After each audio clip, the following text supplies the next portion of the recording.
The movie is finally here, and it's time for your boy to talk about it. Is Demon Slayer Mugen Train? Mid Slayer? Mid Train? Wait, before you comment, let me let my intro play.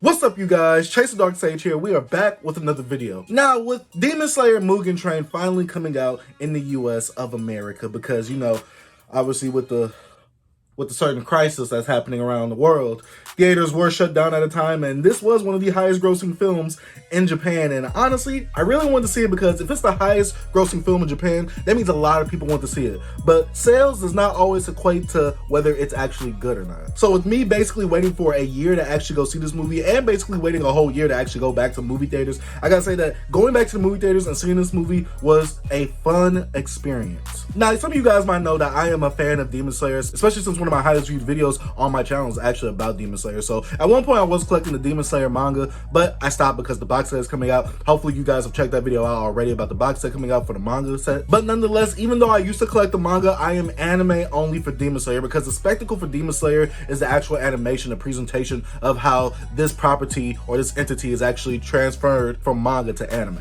And we all know that the Demon Slayer season 1 had some phenomenal fights with some great fight choreography and great animation. The characters, I don't really think are that great, but the characters do what they gotta do in this series. But guys, before we actually talk about Mugen Train, let me go ahead and get some quick shout outs, some quick plugs. I gotta say shout out to my Patreon pledgers, because they already know they financially donating to the channel, financially supporting the channel. I gotta say I highly appreciate what they are doing. And if you want to be a Patreon member, go ahead, check the links in the description down below. Secondly, I gotta shout out Broke Boy Gang, because I know all of Broke Boy Gang went to theaters or are trying to go to theaters to try and go see this movie. And if you're not a part of Broke Boy Gang, go ahead, join it for free. It's easy. Just go ahead, subscribe, hit the post notification bell, like the video, and share the video out. In fact, share this video out with people who have seen Demon Slayer, because at the end of this video, there will be a little spoiler talk, but at the beginning of this video, it will be non-spoiler, so spoiler free. And lastly, if you have not already, go ahead, follow me on all my other social medias. Go ahead, all my links will be in the description down below. So,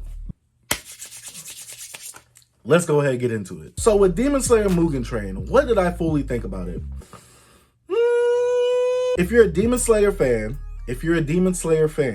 which I'm pretty sure you're going to be watching this if you are a Demon Slayer fan. But if you are a Demon Slayer fan, you will thoroughly enjoy this movie. Now, with this Mugen Train movie, this actually takes a piece of an actual arc in the manga and makes it into a whole movie. So between the arcs of season 1 and season 2, right at the end where season 1, where you see them about to board a train, that's literally where Mugen Train actually starts off. And at the end of Mugen Train, that's where season 2 will continue. So yes, this movie is technically canon, and it does adapt parts of the manga right after season 1 and right before season 2. And trust me guys, you gotta watch this movie because this has some pivotal moments towards the series in general. So like I said, I'm not gonna spoil it, but we will be talking about spoilers later in the video. Hopefully I'll have some timestamps in the description down below. But you are gonna want to watch this movie if you are a fan of Demon Slayer and you intend to actually be caught up with the whole Demon Slayer series, at least animated wise. I believe this whole movie actually goes over volumes 7 and 8 through the manga. You guys can correct me if I'm wrong, but I believe it's volumes 7 and 8. And let me tell you this right now. I'm gonna go ahead and start with the pros of this movie right here. And let me tell you about this movie right here. The fact that Ufotable fit a whole arc that was intended to be in an anime. This whole arc was fit into a movie.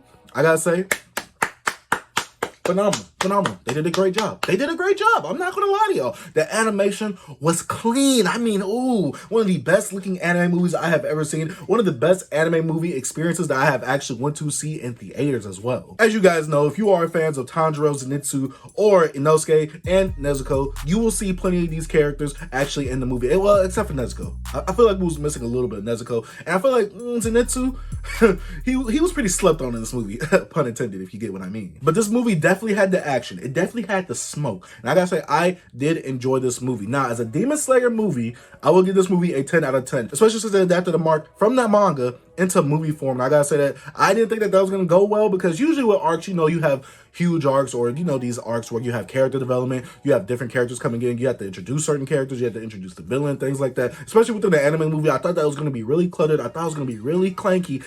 I just thought that, you know, it wasn't going to go well overall as a movie itself. And as a movie, I don't really think that this arc fit as a movie. Now, I'm not saying that this movie was bad at all, but obviously when you are writing a manga or things like that, you're kind of anticipating it for it to be in anime form and not movie form. So obviously, as a movie, the movie doesn't flow as, you know, your general movie, which, you know, your beginning, your middle, with the conflict and the climax, and then you have your resolution in the end. So the movie doesn't necessarily have that, but as an arc, it does have all those features right there. But like I said, guys, a lot of the great things about this movie is the fact of it being Demon Slayer. If you love the season 1 adaptation of it, you will love this movie. Now, I will say that in this movie, there were some aspects that actually dragged overall in this movie, but honestly, once those parts get away, like at the beginning, it kind of drags, and in the middle, towards the end, it kind of drags. But man, that ending right there.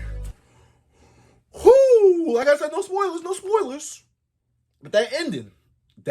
Also, one thing for me to know before we actually go into the spoiler talk is I actually didn't like the villain of the movie, or at least, you know, I didn't like the main villain of, you know, the demon that's actually, you know, putting all the, you know, people in peril and things like that. You know, as an arc or as a movie, you got those, you know, you got the villain of the arc, and then you got, you know, their little gremlins and little minions, you know, things like that that's happening. I didn't really like it that much. I didn't find it intriguing. I just didn't really like it. It didn't mesh well with the Dark Sage, you get what I'm saying? But as a movie, it did serve its purpose. Like I said, this movie, like I was saying, as usual with Demon Slayer, the animation, oh my god, the animation. And I do want to say, I did watch this movie in dub. Please don't attack me. The movie in dub is not bad. But obviously, you know, from the promotional trailers and some of the promotional posters and art, we have a character of Rengoku, a character that we did not get enough of in season 1. And honestly, I have never heard Demon Slayer in dub. I've only watched it in sub. I was watching it as it aired. And when I heard Rengoku's dub voice, he sounds very superhero-esque. Like, he sounds like the stereotypical superhero. I will save the day. You will not do anything, Tanjiro Kamado. You know, when I heard all that, I'm like, it's not really meshing with me. But everybody else's voice actor for, say, Zenitsu, Inosuke, and Tanjiro, they were pretty fine. I didn't have any problems with those 3 characters. In fact, even the minions and even the demon that was in the movie, I didn't have a problem with them either. But overall, for the spoiler talk, guys, if you are a Demon Slayer fan, you will enjoy this movie. You need to go see this movie, especially if you want to keep up with the actual anime itself. Because like I said, something important really does happen in this movie that you have to go see the movie for. And maybe they might touch on it later on in the series. I'm not sure because I have not read the manga. I've only watched the anime season 1. But like I said, season 1, Mugen Train, season 2. You gotta watch those things in order. But guys, that's about it for the non-spoiler free review. So if you did like this video, go ahead, like the video, share the video, and go ahead, dip if you don't want no spoilers or if you haven't seen the movie. Now it's time to get into spoilers. That means that we gonna talk about everything. Do not comment spoilers in the comment section, guys, until maybe, like, you know, a few months later on. But do not comment any spoilers, guys, because right now we are going to talk about spoilers. And man, I gotta start with the biggest thing. Rengoku and the upper 3rd ranking demon fight? Oh, that fight was fire. Look, y'all probably been seeing this towel throughout the video. I need this because when I think about that fight, I get to sweating. That fight was some heat. Definitely pun intended, if you get what I mean. That fight between Rengoku and the upper 3rd rank demon? Oh my gosh, that boy was throwing hands with a sword, and then the martial arts, the fight choreography, the animation, Rengoku pull it up. I'm like, yo, this movie is fire, or at least that scene was fire. It doesn't account for all the parts that actually dragged the movie that we will be talking about, but that fight was so fire. Oh my gosh. But one thing that I did see coming was the death of Rengoku, or at least that's what I was hoping that would happen. I was hoping that this demon would kill Rengoku and would run off and, you know, be like, yo, I got the dub for the day. But the way that they actually, you know, adapted that from the manga to the anime, like I said, I'm only anime only, but the way I had it played out in my head, I'm like, yo, they're going to make Rengoku the hero, they're going to make him kill the demon, and he's going to win, yada, yada, yada. No.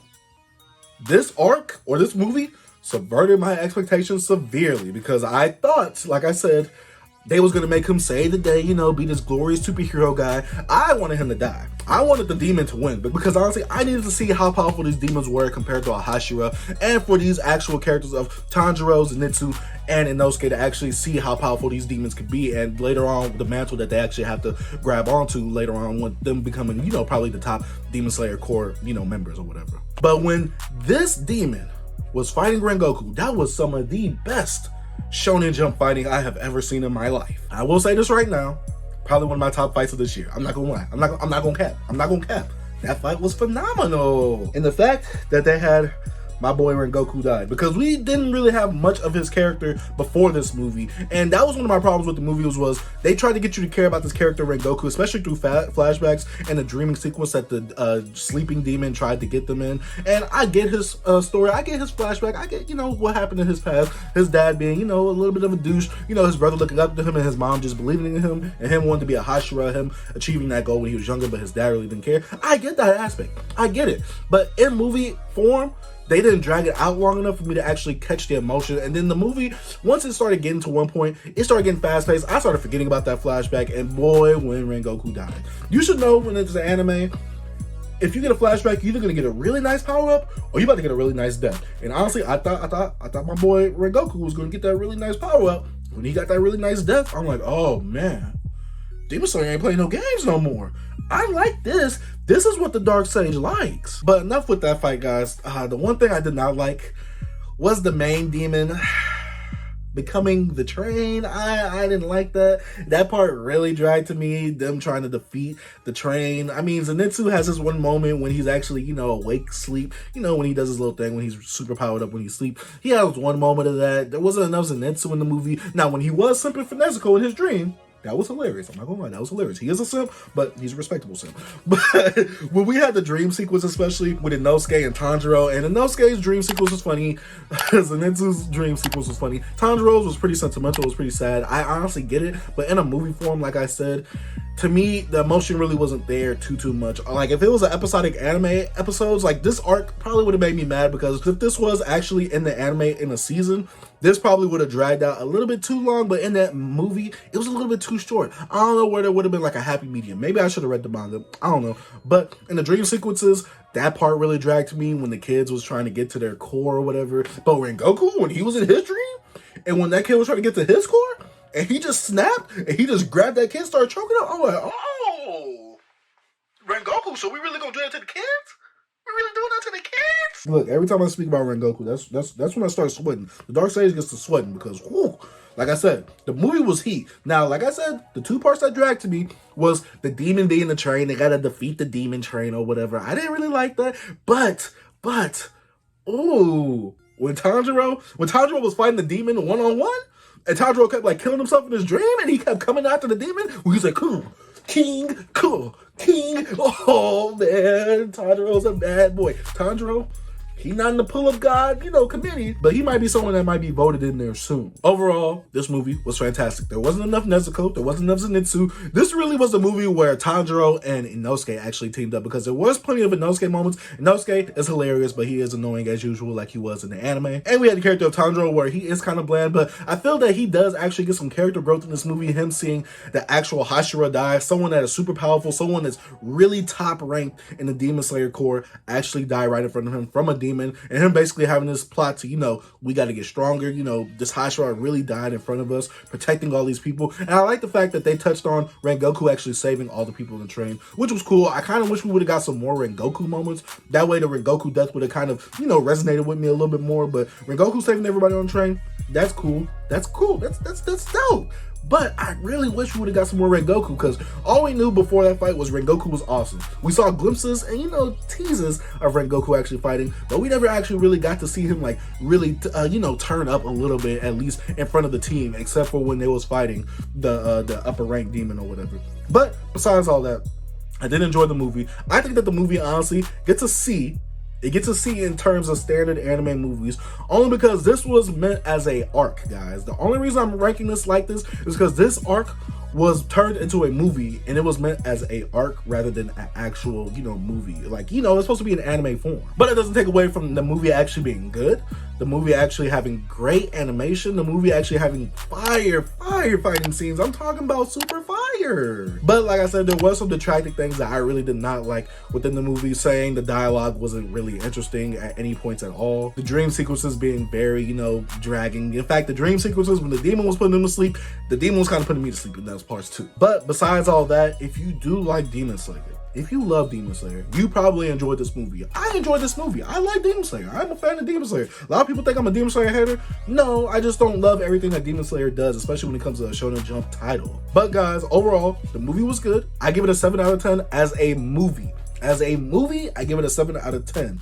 because this obviously wasn't meant to be as a movie. If I'm ranking it as an anime arc, I obviously am going to rank it lower because I'm pretty sure there are way better arcs in Demon Slayer overall in the series in general. Remember guys, this is an arc. This wasn't meant as a movie. It's an arc from the manga. But guys, as a Demon Slayer movie, this is a 10 out of 10. Please do not get me wrong on that one. But guys, that's about it for the video. Let me know what you think about the Demon Slayer movie if you are this far ahead in the actual spoiler talk. And you've probably seen the movie. You probably know what happens. They just off my boy Red Goku like that. I still can't believe it. But guys, that's about it for the review. Thank you guys for watching. If you are new to the channel, if you have not already, go ahead, hit the subscribe button, post notification bell, like the video, and share the video. I gotta say thank you guys for watching. Dark Sage out. Peace.